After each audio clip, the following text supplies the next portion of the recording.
इंदौर, मैं साक्षी आप सभी का सीएमसी इंदौर सिविल सर्विसेज के ऑफिशियल यूट्यूब चैनल पर स्वागत करती हूँ। हम पढ़ रहे हैं यहाँ पर एमपीपीएससी प्री की यूनिट 10, जिसके अंतर्गत हम प्रमुख संवैधानिक और सांविधिक संस्थाओं को पढ़ रहे हैं फ्रेंड्स।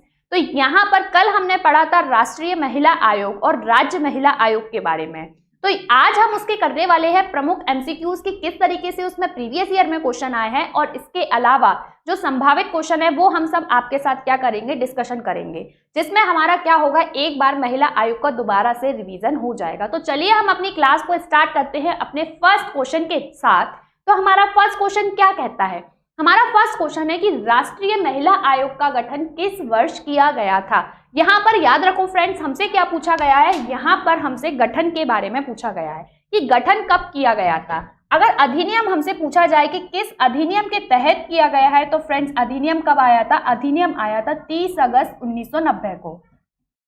कब आया है, 30 अगस्त 1990 के अधिनियम के तहत 31 जनवरी 1992 को। कब फ्रेंड्स, 31 जनवरी 1992 को क्या किया गया है, इसका गठन किया गया है। ऑप्शन दिए थे हमें 30 जनवरी 1992, बिल्कुल गलत है। 31 जनवरी यहाँ पर ध्यान देना, मैंने देखा 31 जनवरी और टिक कर दिया। 1991 तो देखा ही नहीं, क्या देखना है आपको, 31 जनवरी 1992 को क्या किया गया है, इसका गठन किया गया है, इतना आपको ध्यान रखना है, ठीक है। और किस अधिनियम के तहत, 30 अगस्त 1990 के अधिनियम के तहत। नेक्स्ट हमारा क्वेश्चन है कि राष्ट्रीय महिला आयोग का गठन किस अधिनियम के तहत किया गया है। अब हमसे क्या पूछ लिया गया है, अधिनियम पूछ लिया गया है, ये नहीं पूछा गया है कि कब गठन किया गया है। तो अभी हमने पढ़ा था किस अधिनियम के तहत किया गया है, उसका अधिनियम है राष्ट्रीय महिला आयोग अधिनियम 1990। तो चलिए देखते हैं हमारा ऑप्शन कहां पर मैच हो रहा है। ऑप्शन है राष्ट्रीय महिला आयोग अधिनियम 1990, राष्ट्रीय महिला आयोग अधिनियम 1991, राष्ट्रीय महिला आयोग अधिनियम 1992 या इनमें से कोई नहीं। तो आपको बताना है, देखो एक्ट कब आया है, नेशनल वुमेन कमीशन एक्ट कब आया है, 1990 में आया है। तो करेक्ट आंसर क्या होगा हमारा फ्रेंड्स, यहाँ पर ए इसका करेक्ट आंसर होगा, ठीक है। उसके बाद हमारा नेक्स्ट क्वेश्चन क्या कहता है कि राष्ट्रीय महिला आयोग की वर्तमान अध्यक्ष कौन है। देखो अगर अध्यक्ष की बात करें, यहां पर अध्यक्ष क्या था, अध्यक्ष हमारा जो पहली महिला अध्यक्ष थी वो हमारी कौन है, इसकी जयंती पटनायक। कौन है, याद रखना है, जो पहली महिला अध्यक्ष है वो कौन है फ्रेंड्स, जयंती पटनायक है। और वर्तमान की बात करें, वर्तमान अध्यक्ष कौन है, वर्तमान अध्यक्ष है हमारी रेखा शर्मा जी।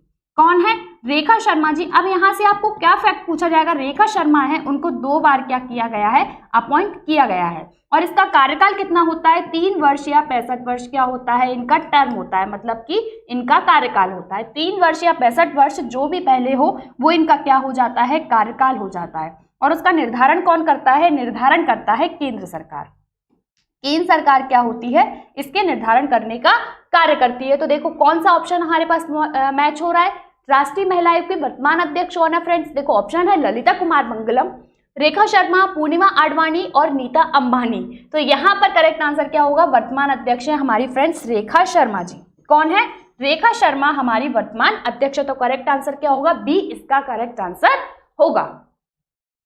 नेक्स्ट हमारा क्वेश्चन है राष्ट्रीय महिला आयोग का हेडक्वार्टर कहां पर है। हमसे क्या पूछा गया है, राष्ट्रीय महिला आयोग का हेडक्वार्टर पूछा गया है। तो हेडक्वार्टर इसका देखो, राष्ट्रीय महिला आयोग का हेडक्वार्टर नई दिल्ली में है, उससे पहले हमने एनजीटी पढ़ा था, उसका हेडक्वार्टर भी नई दिल्ली में है। और हमने क्या सूचना, इसके अलावा हम बाल अधिकार आयोग पढ़ेंगे, उसका भी हेडक्वार्टर कहां पर है, नई दिल्ली में है। तो जो राष्ट्र वाले का हेडक्वार्टर कहां पर होता है, नई दिल्ली में है। और अगर राज्य की बात आ जाए तो राज्य का हेडक्वार्टर कहां पर है। अगर स्टेट की बात आए फ्रेंड्स, स्टेट की बात आए तो स्टेट का हेडक्वार्टर कहां पर है, स्टेट का हेडक्वार्टर है भोपाल। कहां पर है फ्रेंड्स, स्टेट का हेडक्वार्टर है भोपाल में। तो करेक्ट आंसर क्या होगा इसका, नई दिल्ली में इसका हेडक्वार्टर है, ये आपको याद रखना है। नेक्स्ट क्वेश्चन है हमारा, देखो क्या है नेक्स्ट क्वेश्चन, राष्ट्रीय महिला आयोग में अनुसूचित जाति एवं अनुसूचित जनजाति के कितने सदस्यों का प्रावधान है। यहां पर टोटल सदस्य क्या, एक अध्यक्ष होता है हमारा, ठीक है, एक अध्यक्ष होता है, एक क्या होता है, सचिव। एक अध्यक्ष होता है, एक सचिव होता है और 5 क्या होते हैं, सदस्य होते हैं, जिनमें से क्या होता है, एक एससी और एसटी का होना अनिवार्य है, एक एससी और एक एसटी। ठीक है, एक एससी और एक एसटी का होना अनिवार्य है। तो यहाँ पर टोटल क्या हो गए, अनुसूचित जाति एवं अनुसूचित जनजाति के कितने सदस्यों का प्रावधान किया गया है, 2 सदस्यों का प्रावधान किया गया है। टोटल कितने मेंबर हो गए, 2 मेंबर आपके यहाँ पर हो गए। और इसके अलावा याद रखना यहाँ पर जो उसका अध्यक्ष होगा, अध्यक्ष हमेशा क्या होगा, अध्यक्ष हमेशा फ्रेंड्स क्या होगी, हमेशा एक महिला होगी। अध्यक्ष हमेशा कौन होगी, एक महिला होगी, ये आपको याद रखना है। ठीक है, तो यहाँ पर एससी और एसटी के कौन हो गए, 2 सदस्य हो गए। सेम की सेम एज इट इज कहाँ पर होगा, एज इट इज हमारा कहाँ पर होगा, स्टेट वाले में होगा। स्टेट मतलब जो हमारा राज्य सरकार है उसमें भी क्या होगा, एज इट इज होगा। नेक्स्ट हमारा क्वेश्चन है कि राष्ट्रीय महिला आयोग के अध्यक्ष एवं सदस्यों का कार्यकाल पूछा गया है। क्या पूछा गया है, टेन्योर इनका कितना होता है। तो देखो फ्रेंड्स, यहाँ पर रखना, यहाँ पर जो महिला वाला है, चाहे वो राष्ट्र की बात हो या फिर क्या हो, राष्ट्रीय या फिर राज्य की बात हो, राष्ट्रीय महिला आयोग की बात हो या राज्य महिला आयोग की बात हो, दोनों का कार्यकाल कितना होता है, 3 वर्ष या 65 वर्ष किसका, अध्यक्ष का। और अगर सदस्य की बात आ जाए, सदस्य, तो सदस्य 360। ठीक है, तो यहां पर क्या है, देखो यहां पर किसका पूछा गया है, सदस्य, ये हमारा बाल में है, किसमें है फ्रेंड्स, बाल अधिकार वाले में है। सदस्य के बाल अधिकार वाले में कितना हो जाता है, 360। तो यहाँ पर अध्यक्ष एवं सदस्यों का कार्यकाल कितना है, अध्यक्ष एवं सदस्यों का कार्यकाल होगा, ऑप्शन दिए है 5 65, 5 यहाँ पर गलत है। ठीक है, 5 वर्ष या 60 वर्ष ये भी रॉन्ग है। तो करेक्ट आंसर क्या होगा, सी इसका करेक्ट आंसर होगा। 3 ईयर या फिर 65 ईयर, जो भी पहले हो वो इसका क्या हो जाता है, कार्यकाल होगा। नेक्स्ट हमारा क्वेश्चन है कि राष्ट्रीय महिला आयोग के अध्यक्ष एवं सदस्यों की क्या योग्यता होनी चाहिए। यहाँ पर हमसे योग्यता पूछी गई है कि भाई किसको आप क्या बनाओगे, अध्यक्ष बनाओगे, और किसको क्या बनाओगे, आप सदस्य बनाओगे। तो देखो, सबसे पहले हमने पढ़ा था कि सबसे पहले तो उसको महिलाओं के बारे में ज्ञान होना चाहिए, और एक क्या है, अगर सचिव होगा तो IAS स्तर का अधिकारी होना चाहिए, और इसके अलावा सदस्य को क्या, विधि का ज्ञान होना चाहिए, कानूनों के बारे में जानकारी होनी चाहिए, या फिर सामाजिक आंदोलन से वो जुड़ा होना चाहिए। तो देखते हैं हमारे ऑप्शन क्या कहते हैं कि महिलाओं के स्वैच्छिक संस्थान, प्रशासन, आर्थिक विकास का क्या होना चाहिए, अनुभव होना चाहिए। बिल्कुल सही बात है। स्वास्थ्य, शिक्षा और समाज कल्याण का अनुभव हो, स्वास्थ्य, शिक्षा और समाज कल्याण का अनुभव हो। महिलाओं के लिए उद्यमिता प्रबंधन आवश्यक है। अब इसमें उद्यमिता प्रबंधन क्यों बोला गया है, क्यों आवश्यक होगी उसको, भाई क्यों होगी। मान लो जैसे कि किसी महिला को आर्थिक उन्नति प्रदान करवानी है, महिलाओं के सामाजिक हितों की अगर आपको बात करनी है, तो यहाँ पर अगर आपको उद्यमिता की नॉलेज नहीं होगी तो आप कैसे योजना निर्माण में सहयोग करोगे, गवर्नमेंट का नहीं कर पाओगे ना। तो यहाँ पर उद्यमिता का प्रबंधन भी क्या होना चाहिए, आवश्यक होना चाहिए। तो यहाँ पर ऑप्शन है 1 और 2, 2 और 3, 1 और 3। तो यहाँ पर ऑल आर दीज क्या होंगे, करेक्ट आंसर होंगे। प्रशासन का अनुभव होना ही चाहिए उनको, समाज कल्याण के बारे में जानकारी उनको होनी ही चाहिए।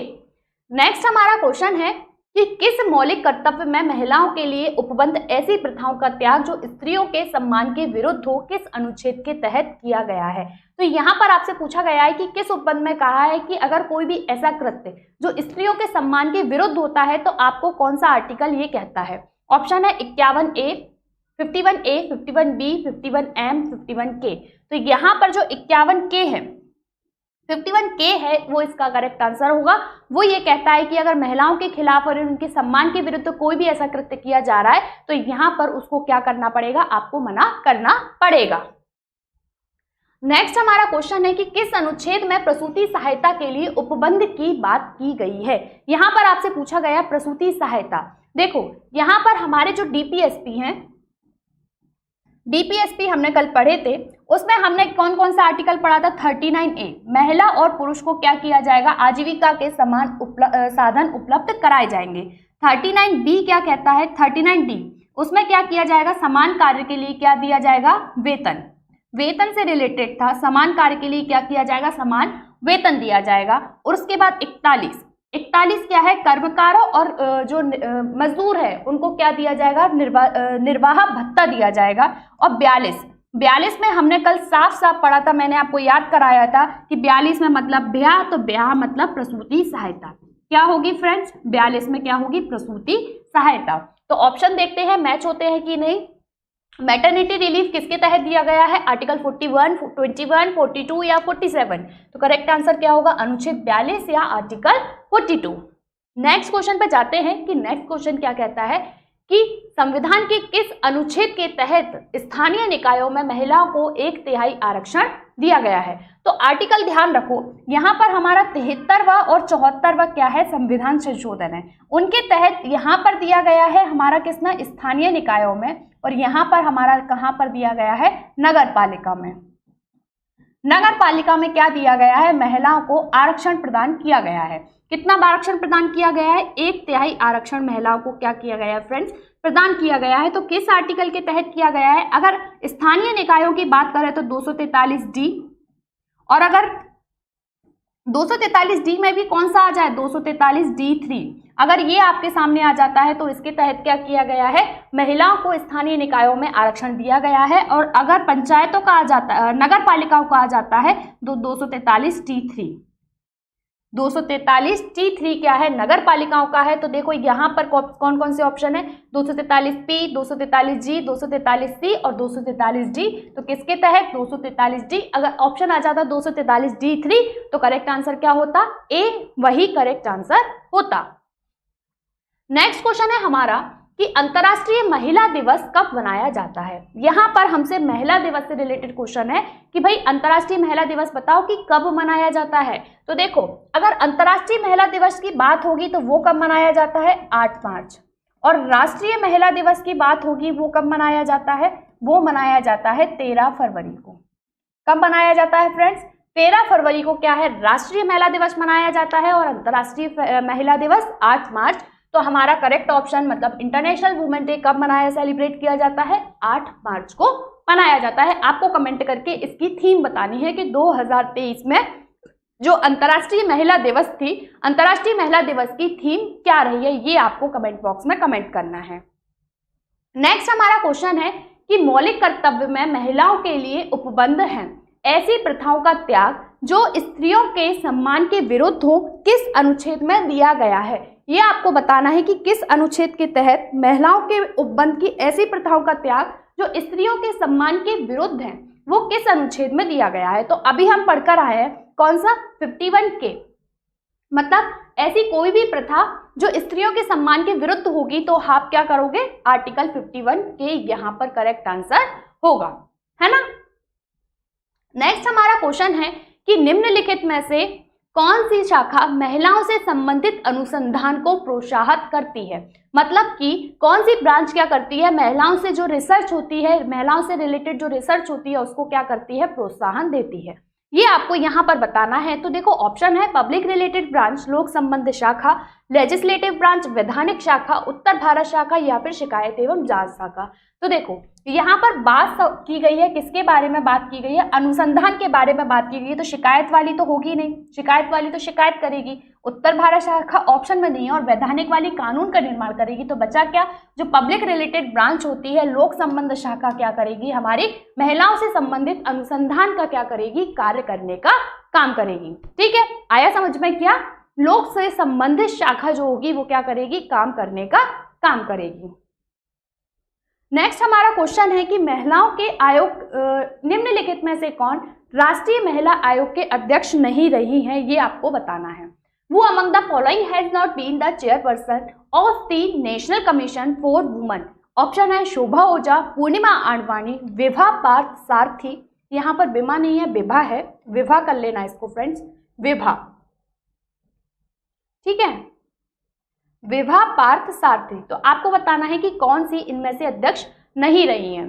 तो ऑप्शन है शोभा ओझा, पूर्णिमा आडवाणी। देखो राष्ट्रीय महिला आयोग की पूछी गई है, तो हमने शोभा ओझा कहाँ पर पढ़ा है, शोभा ओझा हमने कहाँ पर पढ़ा है, ये आपको जल्दी से बताना है कि शोभा ओझा हमने क्या है, राष्ट्रीय महिला आयोग में नहीं पढ़ा है। शोभा ओझा हमने मध्य प्रदेश महिला आयोग में पढ़ा है। तो करेक्ट ऑप्शन क्या होगा, शोभा ओझा राष्ट्रीय महिला आयोग की अध्यक्ष नहीं रही हैं। ठीक है, तो करेक्ट आंसर क्या हो जाएगा, शोभा ओझा आपका करेक्ट आंसर हो जाएगा। नेक्स्ट हमारा क्वेश्चन है कि राष्ट्रीय महिला आयोग के अध्यक्ष एवं सदस्यों के कार्यकाल से पूर्व भी उसे किसके द्वारा हटाया जा सकता है। यहाँ पर हमसे बोला गया है कि मान लो राष्ट्रीय महिला आयोग का क्या है, कार्यकाल अभी पूरा नहीं हुआ है, राष्ट्रीय महिला आयोग के अध्यक्ष का कार्यकाल पूरा नहीं हुआ है, लेकिन उसे क्या करना है, पद से हटाना है। ठीक है, उसे क्या करना है, अपने पद से हटाना है। तो आप उसको कैसे हटा सकते हो, तो पद त्याग कैसे होता है, पदत्याग किया जाता है केंद्र सरकार के द्वारा। किसके द्वारा हटाया जाता है? केंद्र सरकार के द्वारा इन्हें हटाया जाता है। इतना आपको ध्यान रखना है।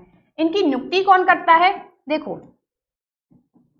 फ्रेंड्स, नियुक्ति कौन करता है? Central government. ठीक है, किसकी सिफारिश पर? चयन समिति। नियुक्ति कौन करता है इनकी? सेंट्रल गवर्नमेंट करता है। ठीक है, और हटाता भी कौन है? हटाता भी कौन है? केंद्र सरकार करता है। और फिर उनके बाद उसकी जो हटाएगा भी कौन, मतलब इनको रिमूव करने का भी अधिकार किसके पास है? केंद्र सरकार के पास। नियुक्त करने का भी अधिकार किसके पास है? केंद्र सरकार के पास। और नियम भी कौन बनाता है फ्रेंड्स? नियम भी कौन बनाने का काम करता है? केंद्र सरकार। और इनको अधिकारी और कर्मचारी भी कौन प्रदान करता है? केंद्र सरकार करता है। अधिकारी और कर्मचारी भी कौन प्रदान करता है? केंद्र सरकार करता है। तो राष्ट्रीय महिला आयोग के अध्यक्ष एवं सदस्यों को कार्यकाल से पूर्व भी किसके द्वारा हटाया जा सकता है? तो किसके द्वारा? केंद्र सरकार के द्वारा। अब क्यों हटा सकते हैं कार्यकाल से पहले? तो ऑप्शन क्या होंगे? देखो, या तो वो क्या घोषित हो गया हो? दिवालिया घोषित हो गया हो, या फिर साबित कदाचार, या फिर असमर्थता। कौन से? साबित कदाचार या फिर क्या? असमर्थता, मतलब वो अपने काम सही तरीके से नहीं कर रहा है, या फिर पद का क्या किया हो? दुरुपयोग किया हो। पद का क्या किया हो फ्रेंड्स? उसने पद का दुरुपयोग किया हो, या फिर सरकार की नजर में कोई ऐसा कृत्य किया हो जो लोकहित में नहीं है। कोई ऐसा कृत्य जो कि क्या है? लोकहित में नहीं है, ऐसा कोई उसने कृत्य कर दिया है, तो वो क्या आएगा? वो राष्ट्रीय महिला आयोग के इन पॉइंट्स के अंतर्गत क्या कर दिया जाएगा? उसके अध्यक्ष और सदस्यों को अपने कार्यकाल से पहले भी क्या कर सकते हैं? हटा सकते हैं। और ध्यान रखना, कार्यकाल कितना होता है? 3 ईयर या 65 ईयर, जो भी पहले हो। और इसके अलावा एक बार क्या? 2 बार अपॉइंट हो सकते हैं। कितनी बार? 2 बार कौन अपॉइंट हुई है? गिरिजा व्यास हुई हैं। और इसके अलावा कौन? रेखा शर्मा जी। रेखा शर्मा और गिरिजा व्यास ही 2 बार अपॉइंट हुआ है, इसके अलावा कोई भी 2 बार अपॉइंट नहीं हुआ है। और गठन कब हुआ है इसका? 31 जनवरी 1992 को। कब गठन हुआ है इसका? 31 जनवरी 1992। 31 जनवरी 1992 को इसका क्या हुआ है? गठन हुआ है। इतना आपको ध्यान रखना है। नेक्स्ट है हमारा कि राष्ट्रीय महिला आयोग सरकार द्वारा, केंद्र सरकार द्वारा नियुक्त सदस्यों को अनुभव होना चाहिए। मतलब केंद्र सरकार द्वारा अगर नियुक्ति करती है तो उन सदस्यों को क्या अनुभव होना चाहिए? मतलब वो किस किस फील्ड के नॉलेज उनको होनी चाहिए, ऐसा हमसे पूछा गया है। तो ऑप्शन दिए गए हैं, उनको इकोनॉमिक डेवलपमेंट का नॉलेज होना चाहिए, उनको मैनेजमेंट का नॉलेज होना चाहिए, उनको लॉ का नॉलेज होना चाहिए, या ऑल ऑफ द अबव। देखो, अब यहाँ पर उनको इकोनॉमिक डेवलपमेंट का नॉलेज क्यों होना चाहिए? क्योंकि उनको महिलाओं की आर्थिक स्थिति में भी क्या करना है? सुधार करना है। केवल सामाजिक स्थिति में सुधार नहीं करना, उनको महिलाओं की आर्थिक स्थिति में भी सुधार करना है। अब नेक्स्ट आता है कि मैनेजमेंट का नॉलेज क्यों होना चाहिए? तो भाई इसीलिए मैनेजमेंट का नॉलेज होना चाहिए क्योंकि फ्रेंड्स, अगर वो ये नहीं देख पाएंगे कि महिलाओं को किस तरीके से व्यवस्थित, हम किसी भी योजना को कैसे व्यवस्थित कर सकते हैं, कैसे वो योजना महिलाओं के लिए लाभकारी सिद्ध होगी, तो उनको क्या है? मैनेजमेंट का नॉलेज तो होना ही चाहिए कि कहाँ से क्या, किसको उत्तरदायित्व देना है, किसको प्रशासन में लेकर आना है, महिलाओं के संबंधित जो कार्य करेगा। तो यहाँ पर क्या है? मैनेजमेंट का नॉलेज होना चाहिए। कानून, अब जैसे मान लो किसी पर आपको दहेज एक्ट लगाना है या फिर आपको घरेलू हिंसा का एक्ट लगाना है, अगर उसको उसी लॉ की क्या है? नॉलेज ही नहीं है, तो फिर कैसे काम चलेगा? बिल्कुल भी काम नहीं चल पाएगा। तो यहाँ पर क्या है? उसको ऑल ऑफ दी अबव, इन सभी चीजों का क्या होना चाहिए? नॉलेज होनी चाहिए। तो यहाँ पर हमारा करेक्ट आंसर क्या होगा? इसका डी इसका करेक्ट आंसर होगा। ठीक है, नेक्स्ट हमारा क्वेश्चन है कि जब राष्ट्रीय महिला आयोग का गठन हुआ तब वह किस मंत्रालय के अधीन था? यहाँ पर हमसे पूछा गया है कि जब राष्ट्रीय महिला आयोग का गठन हुआ था, तो देखो हमने कल पढ़ा था कि जो हमारा सबसे पहले HRD मंत्रालय 26 सितंबर 1985 को गठित हुआ है। कब गठित हुआ है फ्रेंड्स? 26 सितंबर 1985 को कौन सा मंत्रालय का गठन हुआ है? राष्ट्रीय मानव संसाधन विकास मंत्रालय। मानव संसाधन विकास मंत्रालय का गठन कब हुआ है फ्रेंड्स? 26 सितंबर 1985 को गठित हुआ। जब मानव संसाधन विकास मंत्रालय 26 सितंबर 1985 को गठित हुआ है तो उसी के तहत क्या करता था? महिला आयोग काम करता था। फिर उसके बाद क्या हुआ? 2006 में ये अलग होकर क्या बन गया? महिला एवं बाल विकास मंत्रालय। क्या बन गया? महिला एवं बाल विकास मंत्रालय। कब अलग हुआ? 2006 में। तो जो महिला और बच्चों के लिए काम करता है वो महिला और बाल विकास मंत्रालय 2006 में अलग हुआ है। गठन कब हुआ था इसका? 26 सितंबर 1985 को। तो देखो क्वेश्चन क्या पूछा है कि जब राष्ट्रीय महिला आयोग का गठन हुआ तो किस मंत्रालय के तहत काम करता था? ऑप्शन है मानव संसाधन, पर्सनल एडमिनिस्ट्रेशन, गृह मंत्रालय, कोई नहीं। तो आंसर क्या होगा? मानव संसाधन विकास मंत्रालय के तहत ये क्या करता था? कार्य करता था। नेक्स्ट हमारा क्वेश्चन है कि महिलाओं के विरुद्ध घरेलू हिंसा, उत्पीड़न, दहेज प्रताड़ना सहित अमानवीय कृत्य की शिकायतें राष्ट्रीय महिला आयोग की कौन सी शाखा का सुनती है? देखो राष्ट्रीय महिला आयोग में हर एक, जैसे कि कोई केस होता है तो उसकी शिकायत सुनने के लिए क्या बनाई गई है? शाखाएं बनाई गई हैं। जैसे कि अगर महिलाओं से संबंधित कोई योजना निर्माण करनी है तो उसके लिए एक अलग शाखा होगी, या फिर अगर किसी शिकायत को स्पेशली कोई शिकायत आई है अगर उसको सुनना है तो उसके लिए अलग शिकायत होगी, या फिर महिलाओं को समाज से रिलेटेड अगर कोई भी आपको योजना बनानी है तो अलग शाखा है। तो इसी तरीके से क्या है कि यहाँ पर महिलाओं का अगर घरेलू हिंसा, दहेज प्रताड़ना या फिर कोई अमानवीय कृत्य, रेप जैसी घटनाएं होती हैं तो फिर कौन सी शाखा सुनती है? तो ऑप्शन है पब्लिक रिलेटेड ब्रांच, अनिवासी भारतीय शाखा, शिकायत एवं जांच शाखा, वैधानिक शाखा। ये आपको यहाँ पर आंसर करना है कि कौन सी शाखा क्या है महिलाओं से संबंधित शिकायतों को सुनने का काम करती है। तो ये जल्दी से आप लोग कंफ्यूज हो गए, मुझे पता है कि आप लोग नहीं बता पा रहे हो। तो यहाँ पर देखो पब्लिक रिलेटेड शाखा हमने पढ़ा था वो अलग काम करती है, पब्लिक रिलेटेड शाखा अलग काम करती है। अनिवासी भारतीय शाखा क्यों सुनेगी भाई? यहाँ पर वैधानिक शाखा क्या करेगी? रूल बनाने का काम करती है। सुनेगा कौन? शिकायत और एवं जांच शाखा। कौन सुनेगा फ्रेंड्स? शिकायत और जांच शाखा क्या करती है? इसके घरेलू हिंसा और उत्पीड़न से संबंधित मामलों को सुनवाई करने का कार्य करती है। नेक्स्ट हमारा क्वेश्चन है कि राष्ट्रीय महिला आयोग निम्नलिखित में से किसके सहयोग से हिंसा मुक्त घर महिला का अधिकार नामक योजना चला रही है?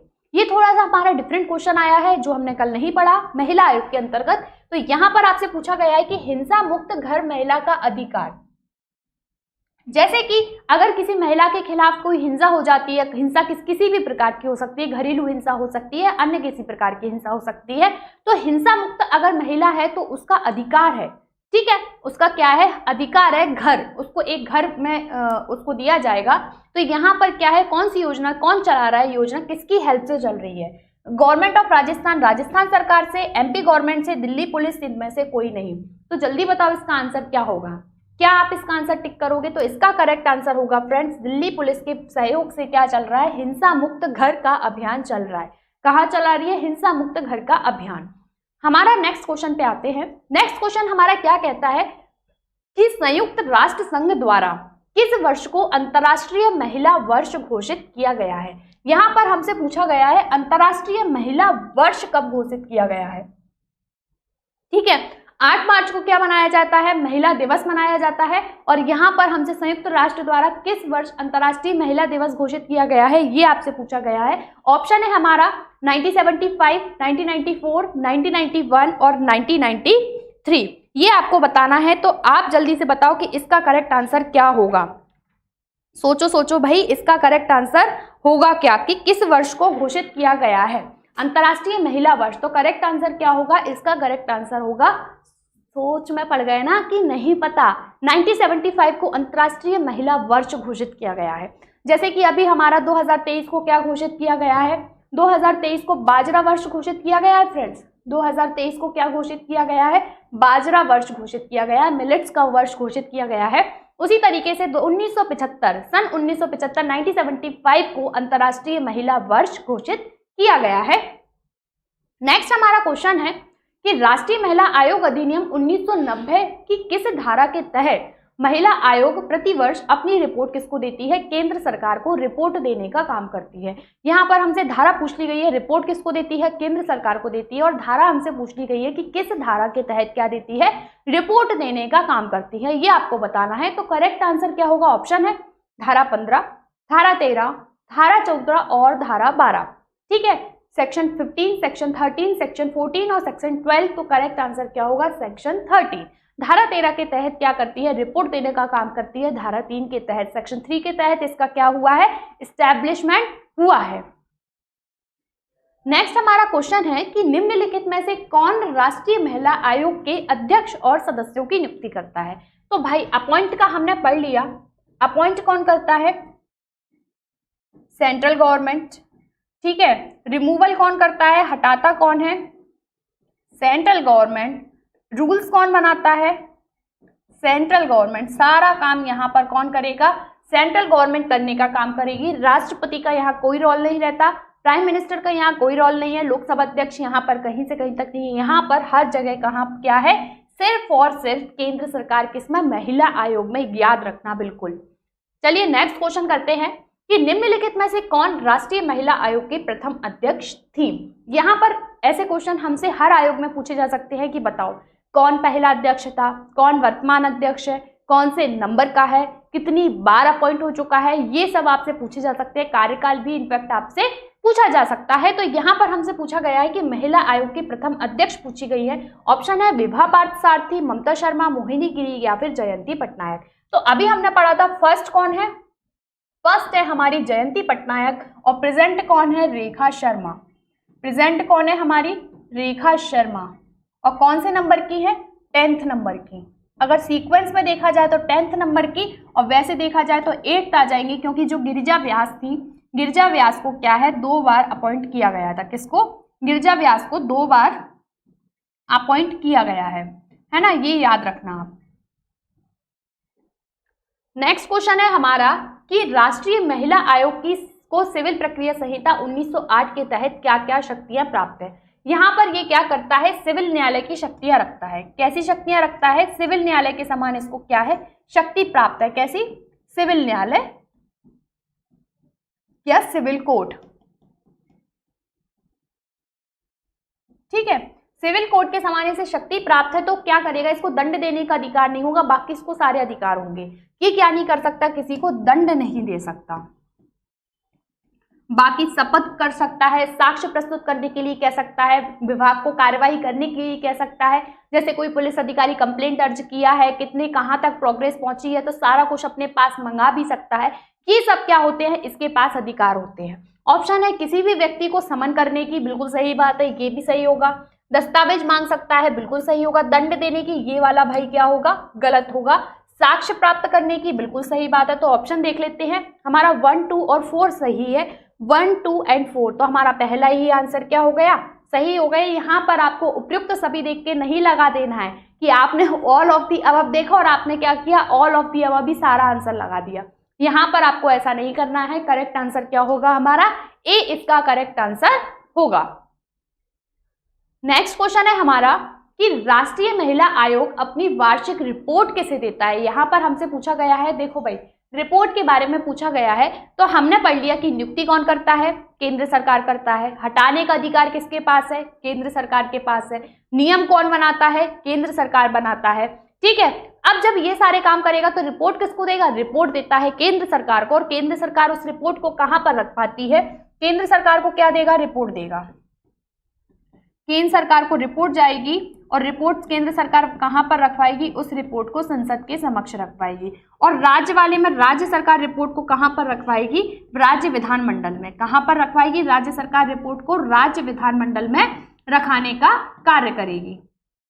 तो यहाँ पर रिपोर्ट किसको देगा? संसद को नहीं देगा, उपराष्ट्रपति को नहीं देगा, राष्ट्रपति को नहीं देगा। किसको देगा? केंद्र सरकार को रिपोर्ट देने का कार्य करेगा। आइए नेक्स्ट क्वेश्चन करते हैं। नेक्स्ट क्वेश्चन है 26 नंबर का हमारा कि राष्ट्रीय महिला आयोग निम्नलिखित में से किस न्यायालय की शक्ति प्राप्त है? देखो भाई, यहाँ पर जब ये आयोग क्या होते हैं? अधिनियम के तहत गठित होते हैं। फ्रेंड्स, किसके तहत? अधिनियम के तहत जब आयोग का गठन हुआ है तो अधिनियम के तहत आयोग क्या है? कौन सी प्रकृति का होगा? हमेशा सांविधिक प्रकृति का होगा। सांविधिक प्रकृति का मतलब इसको क्या है? विधायिका के द्वारा निर्माण किया गया है। किसके द्वारा निर्माण किया गया है? विधायिका के द्वारा इसका क्या किया गया है? निर्माण किया गया है। ठीक है, तो इसकी प्रकृति कैसी होगी? सांविधिक प्रकृति का ये निकाय होगा। तो करेक्ट आंसर क्या है? इसको सिविल न्यायालय की शक्तियां प्राप्त है। नेक्स्ट हमारा क्वेश्चन है कि निम्नलिखित में से कौन सी शाखा महिलाओं के विरुद्ध घरेलू हिंसा, उत्पीड़न, दहेज प्रताड़ना एवं अमानवीय कृत्यों से संबंधित शिकायत सुनती है? Which of the following branch hears? ये हमारा रिपीट क्वेश्चन है जिसका आंसर था हमारा घरेलू हिंसा शिकायत सुनना है। तो शिकायत कौन सुनती है? हमारी शिकायत और जांच शाखा सुनती है। तो डी इसका करेक्ट आंसर होगा। नेक्स्ट क्वेश्चन है हमारा कि महिला एवं बाल विकास मंत्रालय द्वारा, किसके द्वारा? महिला एवं बाल विकास मंत्रालय के द्वारा राष्ट्रीय महिला कोष की स्थापना कब की गई थी? यहाँ पर हमसे क्या पूछा गया है? National women fund establishment by the ministry of women and child development. यहाँ पर हमसे फंड पूछा गया है, जल्दी से बताओ इसका आंसर कि फंड की एस्टैब्लिशमेंट कब की गई थी? ऑप्शन है 1993, 1992, 1994 या फिर 1991।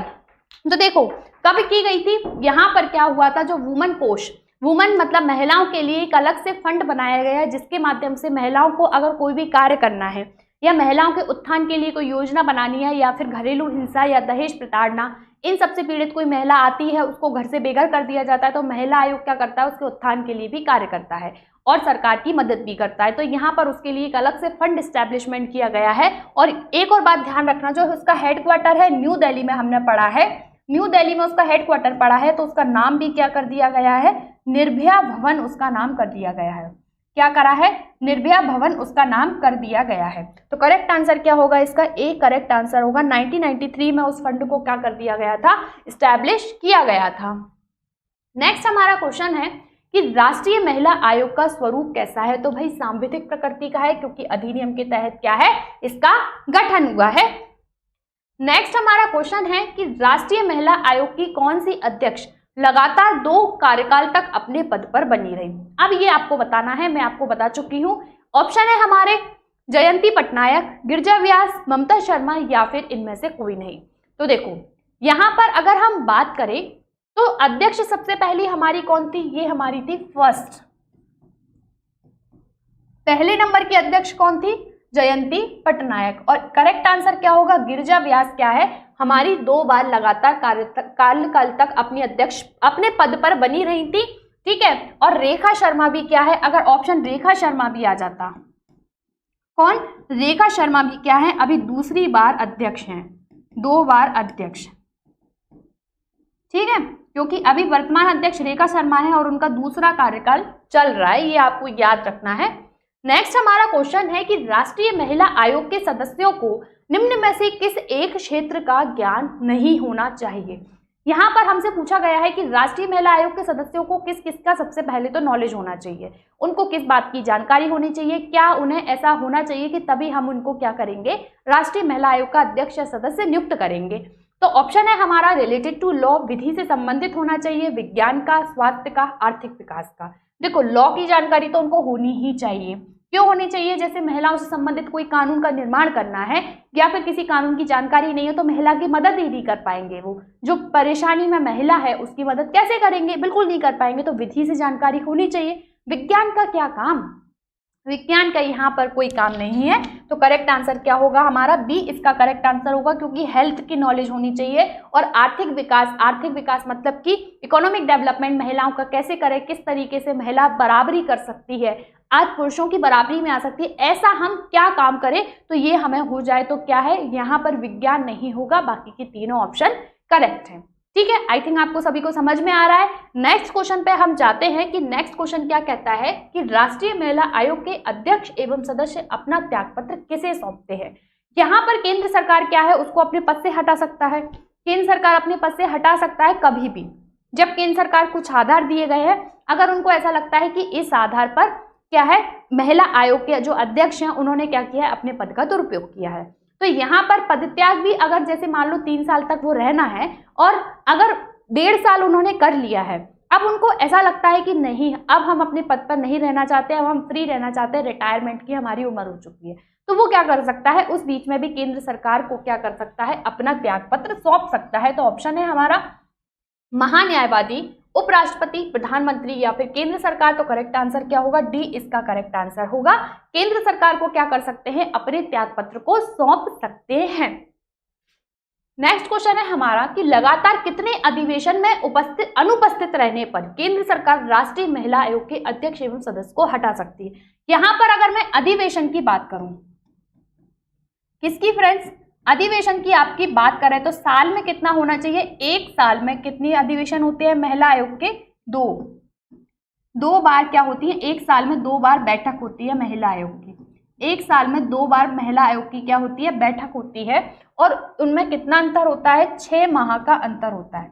6 माह का उन बैठकों में क्या होता है, अंतर होता है। और इसके अलावा अगर लगातार 3 अधिवेशन महिला आयोग ने किए हैं, 3 अधिवेशन महिला आयोग ने किए हैं, और अगर क्या है, अध्यक्ष सदस्य क्या रहा है, अनुपस्थित रहा है, लगातार 3 अधिवेशनों में अनुपस्थित रहा है, तो उसको क्या कर दिया जाएगा, अपने पद से हटा दिया जाएगा। तो ऑप्शन है हमारा 5, 2, 4 या 3। तो करेक्ट आंसर क्या होगा इसका, 3 करेक्ट आंसर होगा कि लगातार 3 साल तक अगर वो अपने अधिवेशन में उपस्थित नहीं है, अनुपस्थिति दर्ज करा रहा है, तो भाई जाओ यहाँ से, अब आपका यहाँ पर कोई काम नहीं है। तो क्या है, 3 साल इसका करेक्ट आंसर होगा। नेक्स्ट है हमारा कि निम्नलिखित में से कौन राष्ट्रीय महिला आयोग की अध्यक्ष रही है। यहाँ पर आपसे हर आयोग से, फ्रेंड्स ध्यान रखना, हर आयोग से क्या है, पूछा जा सकता है निम्नलिखित में से कौन महिला आयोग की अध्यक्ष रही है। वर्तमान के बारे में पूछा जा सकता है, तो हर आयोग का आपको नाम याद कर लो तो बहुत बढ़िया है। हर आयोग के जितने भी अध्यक्ष हैं, तो उनके सारे के नाम अगर आप याद कर लो तो आपके लिए बहुत बेनिफिट हो जाएगा पेपर में, क्योंकि 2 क्वेश्चन तो लगभग आपको इनसे मिल ही जाएंगे। 1 या 2 क्वेश्चन आप मान के चलो कि मिल सकते हैं कि भाई इनमें से कौन ऐसा नहीं रहा है, क्योंकि पेपर का पैटर्न भी उसी तरीके से डाइवर्ट होता जा रहा है। तो ऑप्शन है ललिता कुमार मंगलम, अलका सरोही, प्रियंका शर्मा या मीना श्रीवास्तव। तो देखो, अलका सरोही जी नहीं रही है, प्रियंका शर्मा नहीं रही है, मीना शर्मा नहीं रही, करेक्ट आंसर क्या है, ललिता कुमार मंगलम। ललिता कुमार मंगलम जैसे कि हमने पढ़ा था, तो ललिता कुमार मंगलम राष्ट्रीय महिला आयोग की अध्यक्ष रही हैं। जैसे जयंती पटनायक, फिर ललिता कुमार मंगलम, मोहिनी गिरी, विभा पार्थ सारणी, पूर्णिमा आडवाणी, ठीक है, ये नाम तो मुझे ही याद आ रहे हैं अभी, है ना। उसके बाद रेखा शर्मा, एक पहले और है जो याद नहीं कर पा रही हूं मैं। नेक्स्ट क्वेश्चन है, राष्ट्रीय महिला आयोग के सदस्यों में से किस वर्ग का कम से कम एक सदस्य होना चाहिए। यहाँ पर आपसे पूछा गया है कि हमने पढ़ा था कि एक अध्यक्ष होता है, एक सचिव होता है और 5 सदस्य होते हैं। संरचना क्या होती है इसकी, संरचना है इसकी एक अध्यक्ष, ठीक है, एक अध्यक्ष है, 5 क्या है, सदस्य हैं, और एक क्या है, सचिव है। टोटल 7 हो गए। 5 सदस्यों में से एक सदस्य क्या होना चाहिए, एससी और एसटी। एक सदस्य एससी और एक सदस्य एसटी, और अध्यक्ष हमेशा क्या होगी, हमेशा महिला होगी। अध्यक्ष हमेशा कौन होगी, हमेशा महिला होगी। तो करेक्ट आंसर क्या है, इसका करेक्ट आंसर ऑप्शन क्या दिए गए हैं हमें, ऑप्शन दिए गए हैं हमें कि यहाँ पर अनुसूचित जाति का होना चाहिए, बिल्कुल सही बात है, अनुसूचित जाति जनजाति दोनों का होना चाहिए, एसटी का और एससी का। तो करेक्ट आंसर क्या होगा, ए और बी दोनों। ए और बी दोनों क्या होने चाहिए, राष्ट्रीय महिला आयोग के अध्यक्ष सदस्य होने चाहिए, एक अनुसूचित जाति का और एक अनुसूचित जनजाति का। ऐसे करके टोटल 7 मेंबर मानते हैं, सचिव को भी इसमें सदस्य में काउंट करते हैं।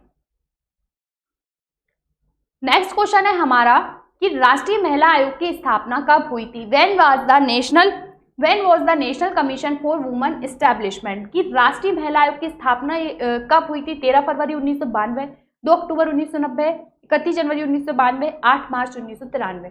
तो देखो कब हुई थी, हमने पढ़ चुके हैं, रिपीट क्वेश्चन है ये। 30 अगस्त 1990 को। कब, 30 अगस्त 1990 के अधिनियम के तहत कब हुई है फ्रेंड्स, 31 जनवरी 1992 को। ठीक है, अब ये क्वेश्चन मैंने आपको यहाँ पर इसलिए दिया है क्योंकि मुझे कुछ एक्स्ट्रा नॉलेज देनी है।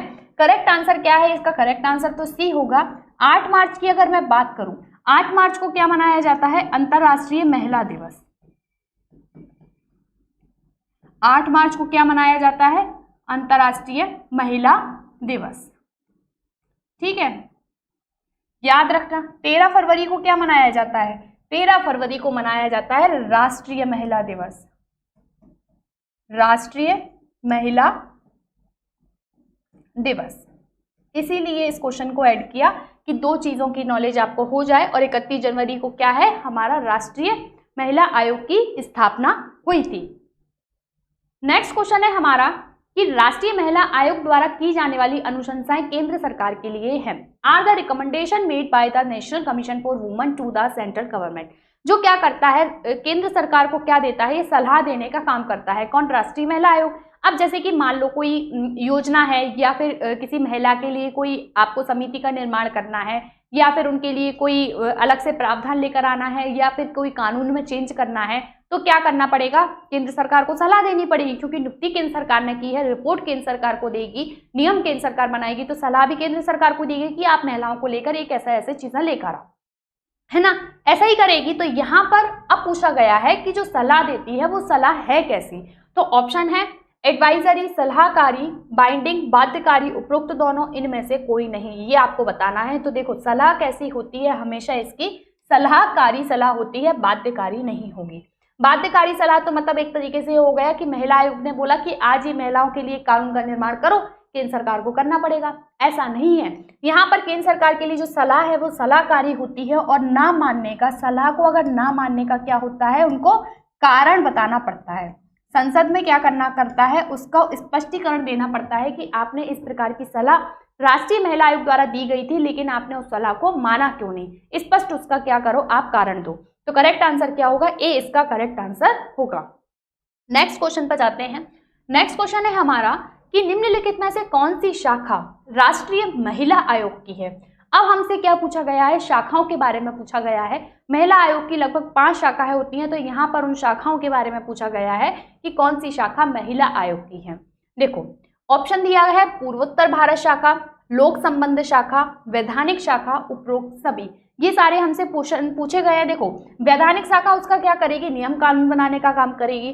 लोक संबंध शाखा क्या करेगी, पब्लिक रिलेटेड शाखा, लोक से संबंधित मतलब पब्लिक से रिलेटेड जितने भी काम होंगे वो करेगी। और पूर्वोत्तर भारत शाखा पूरे महिलाओं की क्या करेगी, निगरानी करने का काम करेगी। तो ऑल ऑफ दी अबव, यहाँ पर क्या है, सारी की सारी शाखाएं क्या हैं, इस महिला आयोग से संबंधित हैं। नेक्स्ट हमारा क्वेश्चन है कि राष्ट्रीय महिला आयोग का मुख्यालय कहां पर है। हमसे क्या पूछा गया है, headquarter of the National Commission for women.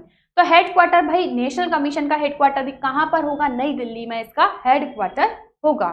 Next question है निम्नलिखित में से कौन, फिर से वही क्वेश्चन कि कौन राष्ट्रीय महिला आयोग का क्या नहीं रहा है, राष्ट्रीय महिला आयोग का अध्यक्ष नहीं रहा है, ये आपको बताना है ना, कि who among the following has not been appointed as the chairperson of the National Commission for Women, कि कौन, बताओ भाई कौन राष्ट्रीय महिला आयोग का अध्यक्ष नहीं रहा है। ऑप्शन है गिरिजा व्यास, शोभा ओझा है, यहाँ पर शोभा सिंह भी कर सकते हो, विभा पात्र सारथी और डॉक्टर वी मोहिनी गिरी, यहाँ पर क्या है, वी मोहिनी गिरी है।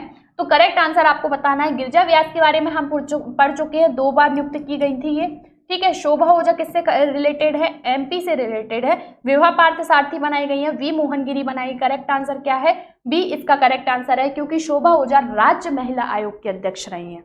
किसकी अध्यक्ष रही है, राज्य महिला आयोग की, राष्ट्रीय महिला आयोग की नहीं। तो करेक्ट आंसर क्या होगा, बी इसका करेक्ट आंसर होगा। नेक्स्ट क्वेश्चन है हमारा कि निम्नलिखित में से कौन राष्ट्रीय महिला आयोग के अध्यक्ष एवं सदस्यों की सेवा शर्तें और पदावधि का क्या करता है, निर्धारण करता है। तो महिला आयोग के बारे में हम सारा कुछ पढ़ चुके हैं कि महिला आयोग के सारे पदावधि हो, सेवा शर्तें हो या फिर कुछ भी हो, निर्धारण करने का काम कौन करेगा, निर्धारण करने का काम करेगा। ऑप्शन देखते हैं भाई, राष्ट्रपति, प्रधानमंत्री, संसद या फिर केंद्र सरकार। तो सारा का सारा उनकी सेवा शर्तें, उनकी पदावधि कितनी होती है फ्रेंड्स, पदावधि होती है 365 क्या होती है, इनकी पदावधि होती है, ठीक है। एक अध्यक्ष होता है, सदस्य कितने होते हैं, 5 सदस्य, और एक क्या होता है, सचिव होता है, एक क्या होता है, सचिव होता है, ठीक है। तो ये कौन निर्धारण करता है, तो सही आंसर है डी, केंद्र सरकार क्या करती है, सारा का सारा निर्धारण करने का कार्य करती है। इतना याद रखना है, बहुत ईजी है। इसमें क्या होगा, सारा का सारा आपको जो महिला आयोग है, महिला आयोग में सारा का सारा कौन निर्धारण करेगा, केंद्र सरकार निर्धारित करने का काम करेगी और कोई नहीं करेगा, ठीक है। यहाँ पर नियुक्ति केंद्र सरकार, हटाएगी केंद्र सरकार, ठीक है। और फिर उसके बाद हटाने का आधार भी कौन निर्धारित करेगी, केंद्र सरकार। सेवा शर्तें कौन निर्धारित करेगी, केंद्र सरकार। इसके अलावा अगर आप बात करो यहाँ पर जैसे पदावधि, वो भी कौन करेगी, केंद्र सरकार। संरचना का निर्धारण भी किसने किया है, केंद्र सरकार ने किया है। और रिपोर्ट भी ये किसको देगी, महिला आयोग केंद्र सरकार को देगी, और रिपोर्ट को क्या करवाएगा, केंद्र सरकार राज्य संसद के समक्ष प्रस्तुत करवाएगा, है ना। नेक्स्ट क्वेश्चन है हमारा कि राष्ट्रीय महिला आयोग की संरचना में शामिल अध्यक्ष सहित अन्य सदस्यों का कार्यकाल कितना होता है। तो भाई कार्यकाल का हम पढ़ चुके हैं, जो उसका टेन्योर पीरियड होता है वो 3 साल होता है। ऑप्शन दिए थे 6, 5, 4 या 3, कितने साल का होता है, तो 3 साल का कार्यकाल यहाँ पर किया गया है। इतना आपको ध्यान रखना है, कितना फ्रेंड्स, 3 साल का कार्यकाल यहाँ पर होता है। तब तक नेक्स्ट क्वेश्चन देखो आप।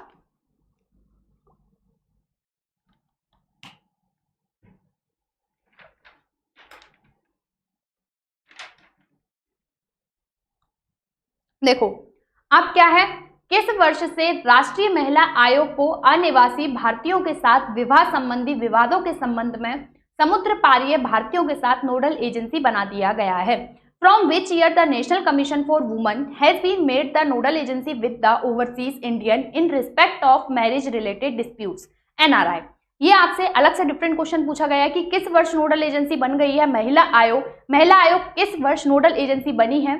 तो यहाँ पर क्या करना है, यहाँ पर करेक्ट आंसर है, ऑप्शन दिए है 2007, 2005, 2008, 2006। तो करेक्ट आंसर है हमारा 2008 में क्या बनी है, जो महिला आयोग हमारी नोडल एजेंसी बनी है। किसको लेकर? एनआरआई से जो महिलाएं शादी करती हैं, तो आपने देखा होगा शादी करने के बाद एनआरआई क्या करते थे, उनको छोड़ देते हैं। तो महिला आयोग क्या करेगी, अगर इस तरीके की अब कोई भी कृत्य होता है तो महिला आयोग उसको लेकर काम करेगी। तो यहाँ पर करेक्ट आंसर क्या होगा हमारा 2008। नेक्स्ट क्वेश्चन है हमारा कि राष्ट्रीय महिला आयोग किस मामले की शिकायत की जांच कर सकता है? तो देखो शिकायतों की जांच 2 तरीके से की जा सकती है। शिकायत की जांच कैसे कर सकता है? एक तो वो कर सकता है कि किसी महिला ने शिकायत कर दी हो। किसने शिकायत कर दी हो? किसी महिला ने शिकायत कर दी हो, या फिर मान लो मुझे कोई केस होता दिख रहा है तो क्या कर दिया जाए, अन्य महिला ने शिकायत कर दी हो। किसने शिकायत कर दी हो? या फिर किसी अन्य महिला ने उसके बिहाफ पर शिकायत कर दी हो, या फिर उसने खुद दिख रहा हो, टीवी न्यूज़ चैनल में उसने कहीं देख ली हो, कोई वीडियो उसके सामने आ गई हो, तो स्वप्रेरणा से क्या कर सकता है, वो शिकायत की जाँच कर सकता है। तो तीसरे पक्ष की शिकायत से बिल्कुल कर सकता है। 2 लोग लड़ रहे हैं लेकिन तीसरा पक्ष क्या कर दे, शिकायत कर दे, स्वप्रेरणा से बिल्कुल कर सकता है। पीड़ित पक्ष की शिकायत वो तो करेगा ही करेगा। तो आंसर क्या होगा हमारा, ऑल ऑफ दी अबव इसका करेक्ट आंसर होगा। क्या होगा, डी इसका करेक्ट आंसर होगा। नेक्स्ट क्वेश्चन है, निम्नलिखित में से कौन राष्ट्रीय महिला आयोग के पहले पुरुष सदस्य नियुक्त किए गए हैं? ऑप्शन है विपिन रावत, JN कौल, आलोक रावत, HL दत्तू। यहाँ पर आपको बताना है कि कौन नियुक्त किए गए हैं, ये आपको बताना है जल्दी से। तो देखो, तो इसमें क्या है, हमें पता है कि जो अध्यक्ष है, अध्यक्ष कौन होता है, केवल और केवल महिला होती है, इतना हमें पता है ना। लेकिन जो सदस्य होते हैं वो पुरुष सदस्य भी नियुक्त किए जाते हैं। तो यहाँ पर पूछा गया है कि पहला पुरुष सदस्य किसको नियुक्त किया गया है? तो किसको किया गया है, आलोक रावत जी को। किसको फ्रेंड्स, आलोक रावत जी को क्या किया गया है, पहला पुरुष सदस्य नियुक्त किया गया है भाई। नेक्स्ट हमारा क्वेश्चन है कि मध्य प्रदेश राज्य महिला आयोग का मुख्यालय किस स्थान पर अवस्थित है? यहाँ पर अगर हम मध्य प्रदेश महिला आयोग के ऑब्जेक्टिव करें तो हमसे हेडक्वार्टर पूछा गया है। राष्ट्र की बात करें, राष्ट्र का कहाँ पर था, राष्ट्र का हमारा था न्यू दिल्ली। तो हमारा राज्य का हेडक्वार्टर कहाँ पर होगा भाई, राज्य का हमारा हेडक्वार्टर होगा भोपाल में। प्रदेश की राजधानी भोपाल में क्या है, हेडक्वार्टर है हमारा।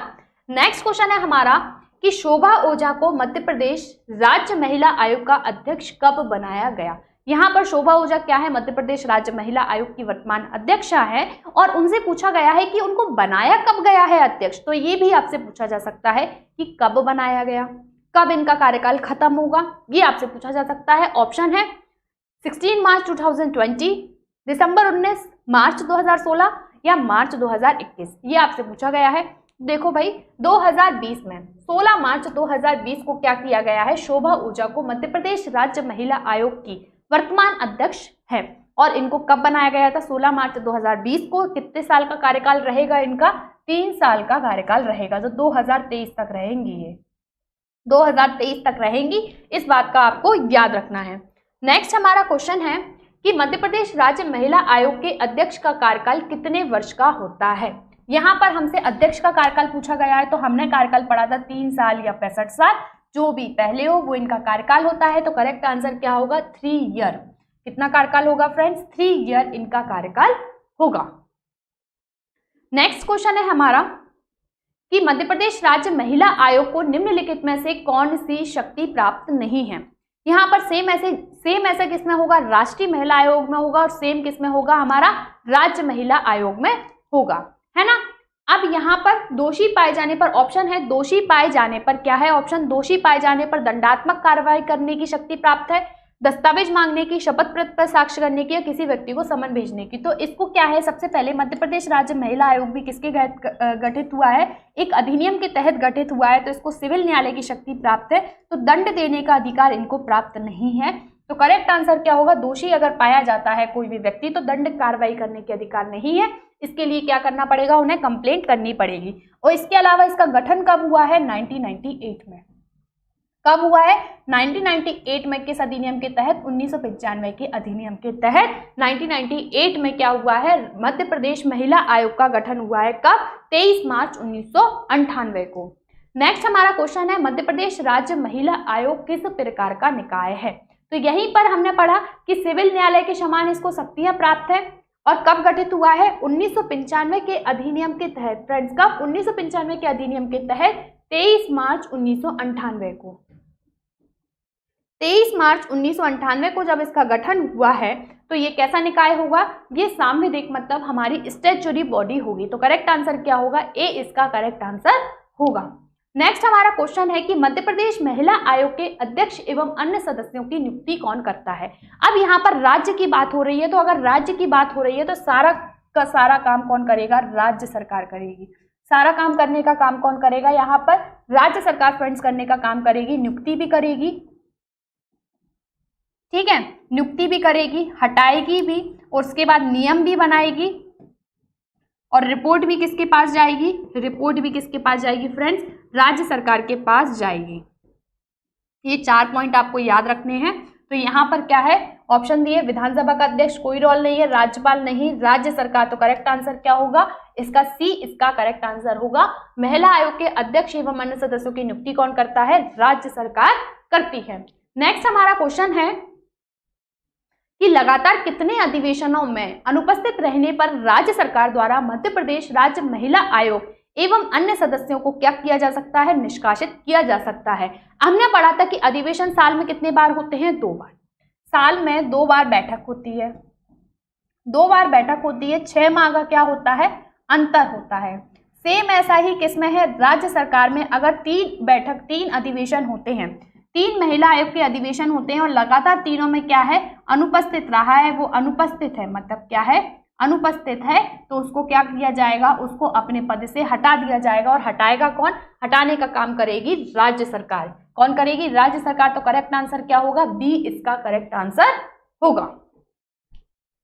नेक्स्ट क्वेश्चन है हमारा कि निम्नलिखित में से कौन मध्य प्रदेश राज्य महिला आयोग की अध्यक्ष रही हैं।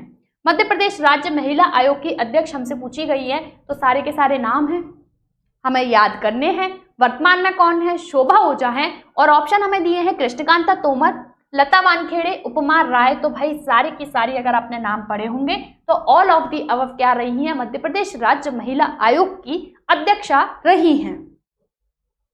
नेक्स्ट क्वेश्चन है हमसे कि राज्य महिला आयोग के अध्यक्ष एवं सदस्यों से संबंधित सही विकल्प चुनना है। आपको करेक्ट ऑप्शन चुनना है, किससे, सदस्य और अध्यक्षों से रिलेटेड क्वेश्चन है कि आयोग के सदस्यों को राज्य मंत्री का दर्जा प्राप्त है और आयोग के अध्यक्ष को कैबिनेट मंत्री का दर्जा प्राप्त है। भाई दर्जा गलत टाइप हो गया, दर्जा प्राप्त है। उपरोक्त दोनों, ऑल ऑफ दी, इनमें से कोई नहीं। तो देखो जो सदस्य होता है इसमें भी क्या होता है, एक अध्यक्ष होता है, 5 सदस्य होते हैं, और एक क्या होता है, सचिव होता है। ठीक है, 5 सदस्य होते हैं और एक क्या होता है, सचिव होता है। ठीक है, अब एक जो सचिव होते हैं, अध्यक्ष हमेशा महिला होगी, हमेशा कौन होगी, अध्यक्ष महिला होगी। ठीक है, और जो 5 सदस्य होंगे उनमें से एक एससी का और एक एसटी का, एक एससी और एक क्या, एसटी का फ्रेंड्स। और जो सचिव क्या होगा, राज्य स्तर के आईएएस ऑफिसर, राज्य स्तरीय अधिकारी। ठीक है, अब उसके बाद जो अध्यक्ष रहता है उसको किसका दर्जा प्राप्त है, कैबिनेट मिनिस्टर का। किसका दर्जा प्राप्त है, कैबिनेट मिनिस्टर का दर्जा प्राप्त है। और सदस्य है उसको किसका दर्जा प्राप्त है, राज्य मंत्री का। किसका दर्जा प्राप्त है फ्रेंड्स, उसको राज्य मंत्री का दर्जा प्राप्त है। तो यहाँ पर उपरोक्त दोनों सदस्यों को राज्य मंत्री का दर्जा प्राप्त है, सही बात है। कैबिनेट मंत्री का दर्जा प्राप्त है, सही बात है। तो ऑल ऑफ जो उपरोक्त दोनों हैं वो क्या होगा, इसका आंसर होगा। ठीक है, आया समझ में। नेक्स्ट चलते हैं। नेक्स्ट हमारा क्वेश्चन क्या कहता है कि राज्य महिला आयोग अपनी वार्षिक रिपोर्ट किसके समक्ष प्रस्तुत करता है। तो हमने सारा कुछ पॉइंट्स पढ़े थे यहाँ पे कि नियुक्ति कौन करता है, राज्य सरकार करती है। हटाने का अधिकार किसके पास है, राज्य सरकार के पास है। ठीक है, और उसके अलावा नियम कौन बनाएगी, राज्य सरकार बनाएगी। तो रिपोर्ट किसको दिया जाएगा, राज्य सरकार को यहाँ पर दिया जाएगा। ऑप्शन ए में ही हमें क्या दे दिया गया है, राज्य सरकार दे दिया गया है। तो करेक्ट आंसर क्या होगा हमारा, ए इसका करेक्ट आंसर होगा। ठीक है, नेक्स्ट क्वेश्चन है हमारा कि मध्य प्रदेश राज्य महिला आयोग की 2 बैठकों के मध्य लगभग कितना अंतराल है। तो बैठक हमने पढ़ चुके हैं, 2 बैठक होती हैं। ठीक है, 2 बैठक होती हैं, 6 माह का उनमें अंतर होता है और 3 अधिवेशन में अगर वो उपस्थित नहीं है तो उनको क्या कर दिया जाता है, हटा दिया जाता है। ये हमने पढ़ा था। तो करेक्ट आंसर क्या होगा, 2 माह, 3 माह, 1 वर्ष, 6 माह। तो 6 महीने का क्या होता है, गैप होता है। 6 महीने का 6 मंथ का गैप होता है। तो ये थे हमारे सारे राष्ट्रीय महिला आयोग और राज्य महिला आयोग के एमसीक्यूज के बारे में हमने सारा डिटेल डिस्कशन कर लिया है। और इसके बाद अब हम जो हमारी नेक्स्ट क्लास होगी वो किसके बारे में होगी, हम पढ़ेंगे बाल अधिकार संरक्षण आयोग। तो ये हमारी नेक्स्ट क्लास होगी। अगर आपको क्लास की पूरी पीडीएफ चाहिए तो आपको ज्वाइन करना पड़ेगा सीएमसी इंदौर का टेलीग्राम चैनल, जिसकी लिंक आपको वीडियो के नीचे मिल जाएगी। और चैनल को ज्यादा से ज्यादा आपको सब्सक्राइब करना है, वीडियो को लाइक करना है और शेयर करना है। Thank you so much.